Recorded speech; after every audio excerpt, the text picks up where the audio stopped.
Ecommerce, the show where we Welcome to What's Working in E-commerce, the show where we share how you can grow your online store's traffic, leads, and sales today using proven techniques, strategies, and tactics. I'm your host, Eagan Heath, the owner of Caravan Digital, an e-commerce agency where we specialize in paid search, paid social, and email automation. To learn more about the results our clients are seeing, check us out at caravandigital.com.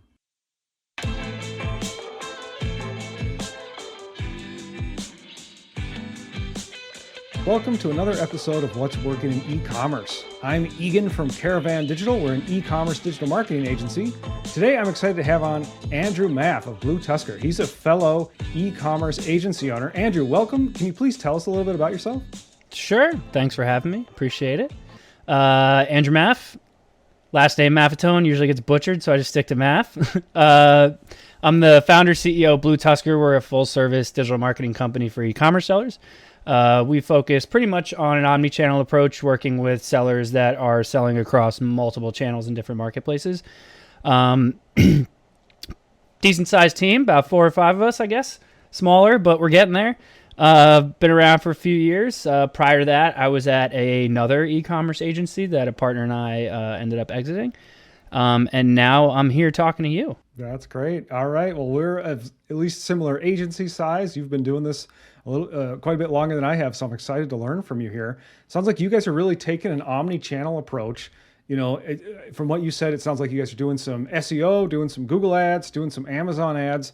How do you think about sort of the different channels and how they play together for your clients? Honestly, you're starting off with a good question. So it's always a very interesting question because we get a lot of people we work with that ask us about like being a specialty agency and like, you know, you can't be a jack of all trades and stuff like that.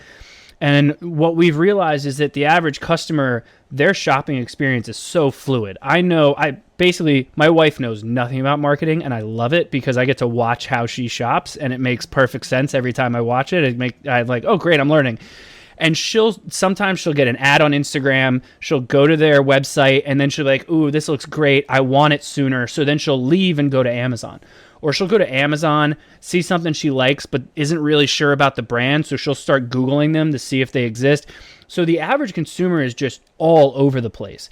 And what we talked about is having a specialty agency, while it makes a lot of sense and there's justification behind it, the problem is if you're a SEO specific agency and you're focused on driving a ton of traffic to the website organically and creating content and getting traffic there, but you don't have anyone internally that's focused on UI UX or anyone that's focused on any type of conversion rate optimization, you're driving all this traffic. And if you're failing, it's your fault according to the client, because you're the one driving all the traffic, but you're just driving bad traffic when it could be good traffic, but it's the site problem.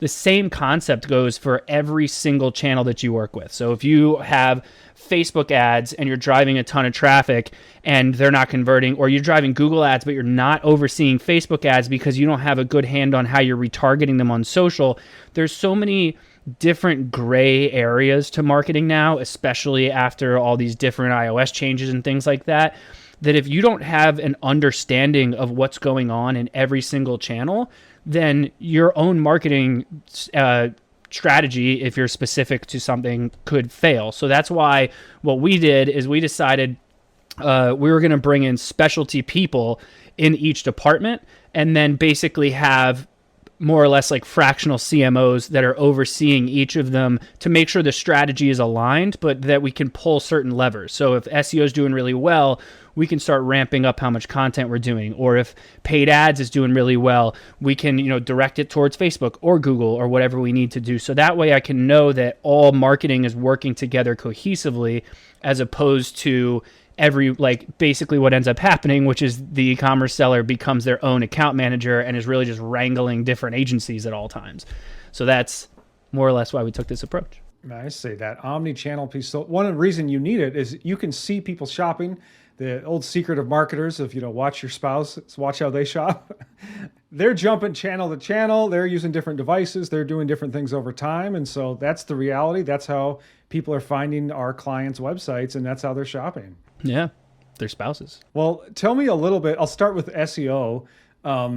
We started life as an SEO agency. We're working more with like local clients. We still do a bit of on-site, but in terms of what do you see working? How has the game changed? I'm curious to hear the big categories that we see once, a site is optimized is kind of, what's going on with content, what's going on with backlinks, and in some cases, what are the technical fixes we need to be watching for? It's really crazy. I mentioned earlier I had an agency before, and we did very little SEO. If you're not including like Amazon SEO, so like listing optimization stuff, and back then, in my opinion, SEO was still very like, there was kind of some black hat stuff you can do, and you could really just kind of tweak your way around stuff. And now, Google's gotten so strict with some of the stuff that you can post and what you can say and how you do it and all these things. And the other side of it is that CPCs from paid advertising has gotten so much more expensive over time, or the opposite, which is you have so many different advertising channels that everyone's testing different ones. So over the past couple of years, we've had much more SEO work than I've ever had by a long shot. And I think it's because sellers are starting to see that the way I always explain is SEO is an asset. If you decided, I'm going to stop optimizing my site and I'm going to stop making articles for my website, you're still going to continue to see, if not a little bit of organic growth, at least it's going to maintain. And then you're going to, whatever you were getting before, you're going to consistently get.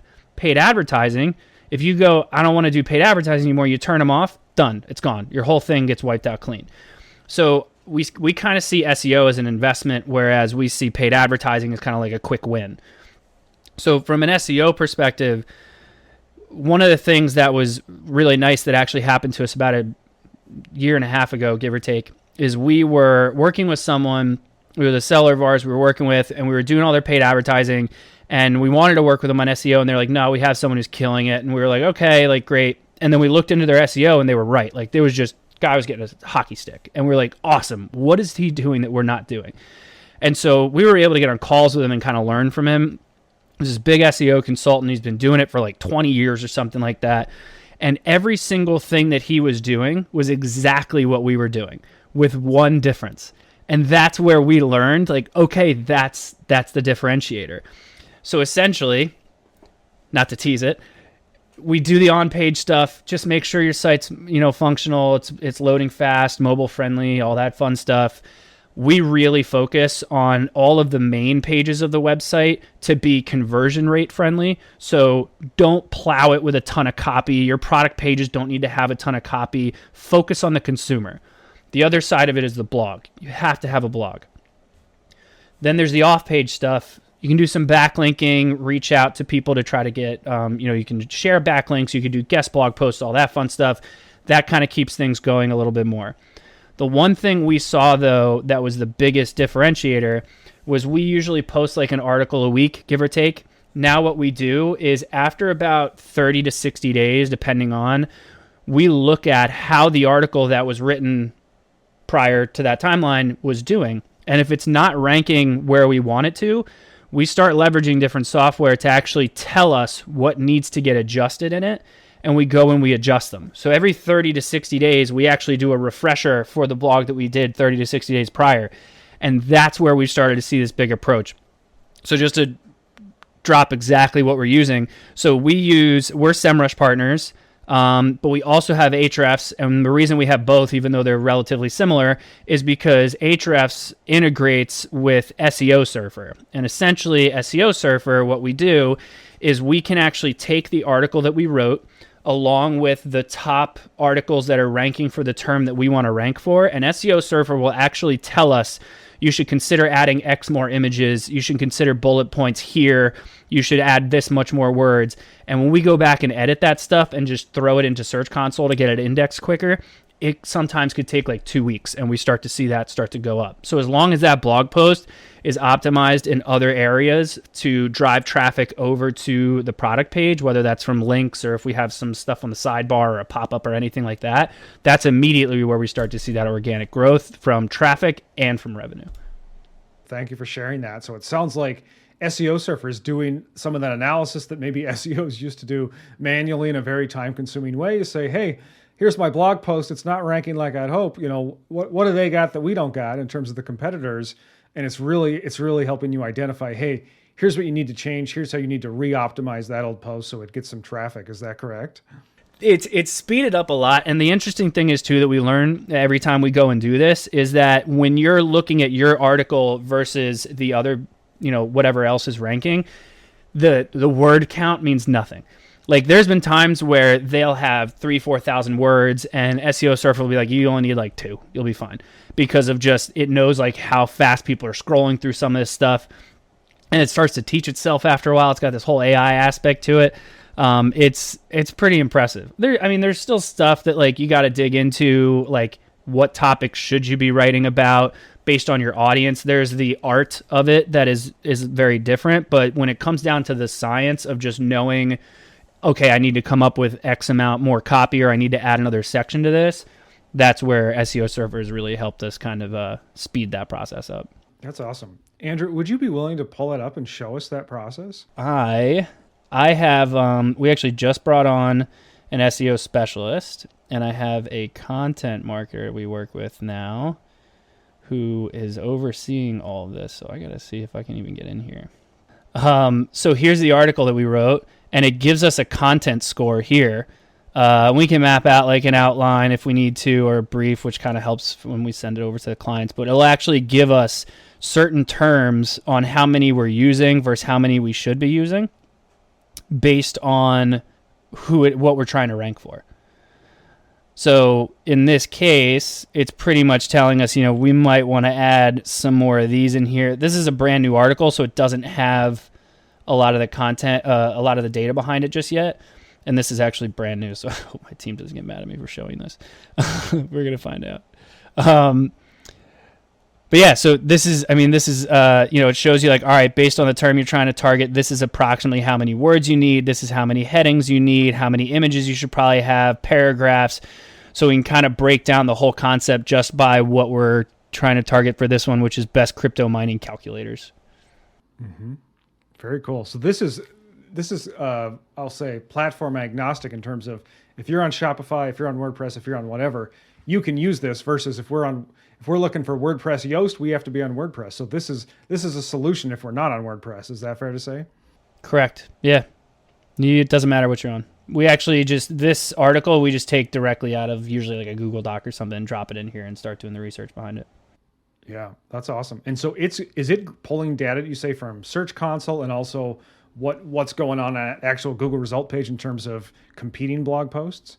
Yeah, so essentially this has, I hope one of the Surfer refs isn't listening to me and I'm wrong about this, but I know it's pulling data from different, so it's got all your SERP analysis in here.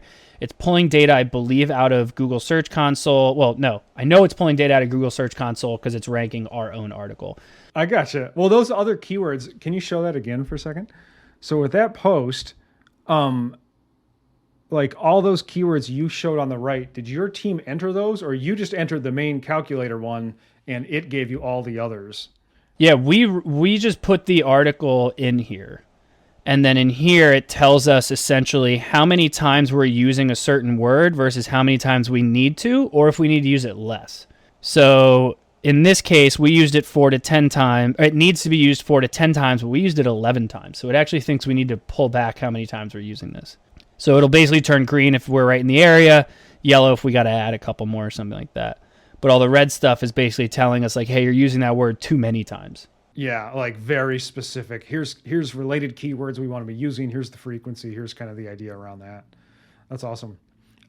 What kind of results have you guys seen, since you've been using this? This case study was done for the year of 2021 over 2020. And I actually looked at it again the other day, and their organic traffic was up, I want to say like 35% just in the first quarter. And then what we're obviously more focused on is for them, they take on leads. Even though they're e-commerce, they still take on leads because it's B2B.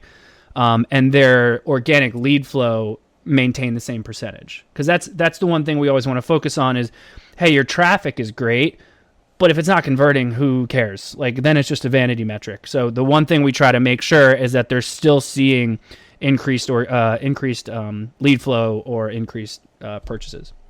Yeah, and I see here even on this, what you have written up from this time frame of 30% increased organic conversions year over year.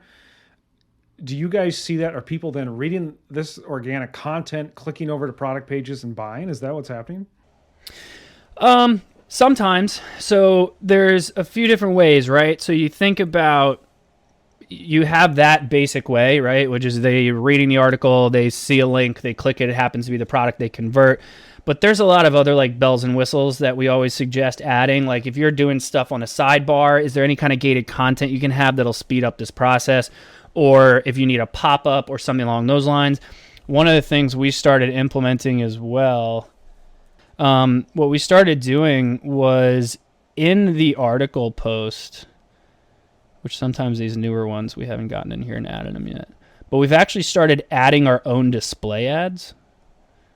Kind of, I guess you can refer to it as a display ad. So like in this case, yeah, like this. So this one's a little odd because this company is working closely with this other company and they're sharing stuff. But this is just an internal display ad that we added to break up the copy because you want to add more images anyway. So what we started doing is adding in like, something here every now and then we'll throw one in the middle.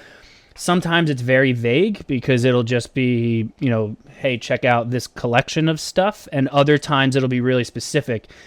We're HubSpot partners, so one of the things we can do, like this is, even though this is an image, this is actually in HubSpot, it's considered just a CTA, and you can change out the image. So if I go into HubSpot and change out this image, it'll change it everywhere that it is. So if I want to do a promo 1 month, I can actually change all of my ads that are in my blog posts, and that way, if I'm doing a sale or anything, they'll see all that organic traffic will come in, so I don't have to always bother them with a pop-up. Yeah, that's great. I love this tip. This is very cool. Can I ask, in terms of how you're doing this with your team, are you having to find writers? Are the writers having to sort of interview your clients to become subject matter expertise? How do you source the writers? How do you create the content? How do you get the people to do the work? Finding a writer for every single type of product line or company is a nightmare and arguably impossible, especially if like the company I just showed you, Staiku, they sell 3D body scanners to gyms. I think there's like 4 competitors. So to find someone that has that background is not a thing. So before we start doing anything, we always create a brand voice guideline along with a customer profile, which essentially we'll dig into their Google Analytics, we'll dig into any past data, the Shopify, we'll dig into all their customer data we can get. We'll basically dig in and paint a picture of who is their ideal customer, but just one person. Like usually you'll have like people with multiple customers, but we really try to generalize it a little bit more. And then we write a brand voice guideline, which is essentially that target person that we came up with. How do we want to speak to them? Like what is that person going to resonate with? So once we kind of create those things, we send them over to whoever we're working with and kind of make sure we're all on the same page. That way we know exactly how we want everything to sound. And then from there, our writers, we'll set up different ways for them to start doing research. Luckily, a lot of these software platforms, they start to help when you put stuff into place and goes, you want to add more of these words, and you go, all right, what does that word mean? And then you look it up and they actually learn that way. So even Surfer has helped a little bit there. Like we have right now from an SEO standpoint, I think we're probably working with about maybe 20 or 30 different clients right now. And I think we have like 6 writers, and each of them, it really kind of comes down to, they have a certain tone that no matter what brand voice guideline I give them, I can always tell it's going to come out a certain way. Plus there's things that I know they enjoy writing about. That's what I try to focus on. Just because they have a background somewhere doesn't mean they like it. And if they enjoy writing it, it always comes out better. In terms of the ongoing SEO work, how do you think about it? How do you guys balance, is it mostly content writing? Is there some sort of technical piece to make sure sites are fast enough? And then link building, we haven't talked about yet, but I always just like to ask, are you guys doing a lot with client link building? And if so, kind of what tactics and strategies do you like to employ there? Yeah. So We're doing, obviously the content updates are from the SEO Surfer side. Mostly what we're doing, we usually do it pretty much monthly, where we review all the articles that were written the month or two prior and see how they're doing. And then we'll pull reporting on basically like, okay, here's like our top, I don't know, let's say 100 terms. Here's the page that's currently ranking the highest. Here's where it's ranking. And then we look at how we can improve that page month over month to make sure that the ranking is continuing to climb. From an on-page standpoint, so from a technical side, you'd be shocked at, well, you wouldn't be, you would know, but your listeners may be shocked at how often stuff breaks on your site, like consistently. Like we might be editing and adding new articles and stuff, but people are always adding stuff to their site. They're always adjusting things. Links could randomly break. Even in Shopify, sometimes an app will update and it'll break something. You don't know about it. And so getting a lot of that information, a lot of that we get through SEMrush, which it will update us with a site audit every, I think like 2 weeks or something, when it tells us like what's broken and what's not. Some of it is just basic stuff like front-facing stuff, so like broken links or anything like that. Some of it could be Google has now indexed you, like I guess deeper than it has before, but it's now finding errors that we didn't know about before. Then there's the technical stuff. So you got to make sure, obviously mobile friendly, that's been beaten to death for the past like 5 or 6 years. Site speed is obviously a very big thing right now, which it'll walk you through some of the technical aspects that my developer would know better than I would, but like how your page loads. So if it's that way, it is obviously loading faster. I'm trying to think what else they're approaching. Meta titles, meta descriptions, all that fun stuff gets reapproached too. But a lot of it comes down to like back-end code and loading that tends to get slow, which obviously causes issue not only for SEO, but for anything that you're driving traffic to. Sure, yeah. What's the pie graph look like for your team in terms of this much time on content, this much time on technical and on-page, and then this much time on backlinks? Like, how do you guys break that up? I have at least one person in each of those fields, I guess we'll call it. So while I have about 6 writers, we then have an editor that looks at everything before it gets turned over. Then we have a content marketing manager that oversees all of that stuff getting published at the right time and things like that. That's just, and she's overseeing how often we're doing edits for the SEO Surfer side. So that whole aspect is managed more or less from a copywriter / content manager. Then I have someone who solely focuses on the on-page SEO, and I have someone who solely focuses on off-page SEO, and I have someone who's overseeing both of those people right now. In terms of off-page, is that a link building piece? Is that an area you guys get into and focus on? We do a lot of it. I think it's definitely necessary. Sometimes we have conversations with, once your site gets to a certain domain authority, you can only speed it up so much. So the off-page side, you can then pivot the way that you're approaching it. So when we're doing off-page, like let's say your domain authority is like a 30. Usually what will happen is we'll sit down, we'll talk with the off-page team, and we'll kind of tell them, like, all right, anything like a 25 and lower, we don't want to bother with. Anything that's much higher, we're willing to work with as much as we can. So as your site gets higher and higher up as a domain authority, the amount of websites you have to work with gets smaller and smaller. And if they're that big, the amount that they're willing to work with you gets smaller and smaller. So either you're not getting that many links or they want to charge you for it, which I almost never do. So she'll spend a lot of her time scraping who's going to work, who would be good to target. Then it's starting the conversation of, we think we have an article that would be a good link here, right? That's super basic. Or we have a link for an article that would go good here, and we're willing to give a backlink to you, right? So we're now link sharing. The other option, which is improving their articles, which sometimes we do this sometimes for the really big ones, which is we'll actually download their entire article. Like we'll just copy and paste it into a Google Doc, drop it into SEO Surfer, and show them you could actually rank this article better with an additional paragraph here. We wrote the paragraph for you. Here's the paragraph, our links in it. And so they go, oh, this is great. And they just drop it in there. And then not only is their article ranking better, but we got the backlink. The bigger companies with the bigger domain authorities, they love that stuff. Outside of that, they just want to charge you. And then you have guest post opportunities. Yeah, Andrew, that's a great tip. I have not heard that one before. That's fantastic. It's an interesting workload. It's not something that we usually suggest doing, and honestly, it's not something that we bother doing if it's like someone who's just a little bit bigger of a domain authority, because you got to think like you got to copy and paste the whole thing. You got to throw it in SEO Surfer. You got to see what else it needs, if it needs anything. You got to see which terms it needs. Then we got to send it over to a copywriter to write the extra paragraph. Then we got to make sure that we have an article that's relevant for it. Then we have to send it over to them and just hope.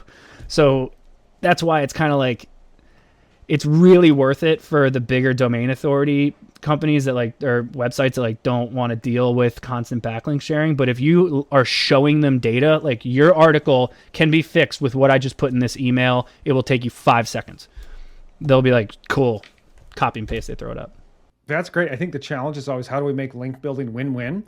And I think historically people have kind of followed, Brian Dean, Backlinko, and other tactics, and sort of, hey, we've got a link asset here. Would you mind linking to us? Your readers might appreciate it. But in this case, you're saying, here's how you make your blog post better, and the tit for tat is, and there's a link to us. I think that's great. That's we're back in win-win territory. So I love to hear that, and it certainly makes sense of those, domain authority, every decile. That's, what is that, 10x? Like it's a big deal. It's not like going 30 to 40, going 40 to 50, going 50 to 60. Like it's like the Richter scale. That's a logarithmic scale. That's a really big deal. So it can be worth putting in some extra work to pitch those higher domain authority domains. I agree. Love it. Okay. One thing, I'll let you go here soon, but I would be remiss not to ask you about, how do you think about how Amazon plays with the client website, and talk to us a little bit about your idea of the fluidity around that. I told you earlier, I watch my wife, how she shops, right? And so I'll watch her go to a website and then go to Amazon. And I go, for someone who's not comfortable with the brand yet, if they're going to do that anyway, why not make sure that their experience is comfortable the whole time? Because when she goes to Amazon to try to find the product, she's now also seeing all of their competitors. So obviously, if you send them to a listing, you're still going to see it, or you could build out your storefront where it's each a product page, which becomes a nightmare, but it's an option. But what I've always said is, why not add an available on Amazon button on the website that takes you directly to either the product listing or the product page on the storefront where you can get rid of all your competition? Some sellers love it. Some sellers hate it for a lot of obvious reasons. The ones that are really focused on Amazon and do most of their business on Amazon, they love the idea. The sellers that are trying to really hold on to their profit margin hate it. I think it was about 2 years ago, Amazon finally started to accept that if you drive traffic to Amazon, you can use their affiliate program and basically more or less be double dipping, where you can get some of your percentage back for driving off Amazon traffic. They used to hate it because they thought that you were trying to rob the affiliate program, but when they realized the guys that were doing this are just driving more and more traffic to Amazon, they started to allow it. Well, just about a week ago, and this was like, you ever have like one of those moments where you're like, man, I knew it. Amazon about a week ago, and it's killing me, I forgot the name of it. It's called like buy with Prime or something, buy Prime button or something. And so basically, buy with Prime. So essentially what is happening is Amazon has now created their own button, because we used to just custom make them. We used to just make an image and just link it, and we'd put a Google tag in it and track how many people clicked it and all that fun stuff. But now Google has actually taken a JavaScript code of their own button that you can put on your Shopify site that will take you directly to your product listing. So it must have been working. So it's really interesting. I really like it for certain aspects, especially if you're a newer brand, because it's so hard. I've worked with sellers before that can do 7, 8, 9 figures on Amazon and then start their own Shopify site and not get sales within the first month and panic and go, this doesn't work. And they don't realize like you're really almost starting from scratch. So to kind of leverage the brand awareness that Amazon obviously has, and to be able to take people to a place where you already have a ton of reviews, allowing them to do that at least for a little while is great. Obviously, you want to add all of your different incentives on the site to keep them there. Do your 10% off or whatever for your first order or something. Have, maybe better incentives for subscribe and save or whatever. You have points on your site, like, purchasing points and all that stuff, rewards. Anything you can do to keep them on the site is obviously the best way to go. However, if you can allow them to enjoy the experience and go wherever they're most comfortable, we've worked with sellers that did Walmart buttons and eBay buttons. They don't care as long as the customer shops with them and doesn't go to a competitor. So allowing them to do that for at least a little while until you've built up your site enough and then take those buttons away and just test, like, how much are you going to lose on your site, I've seen it work wonders on some sites. Pretty interesting. I like that. No one's ever mentioned that tactic, and glad to hear you were right. It's always fun to celebrate a little bit. It's like, I knew it. This is a way to do it. That's good. Now, Andrew, you mentioned B2B clients a little bit.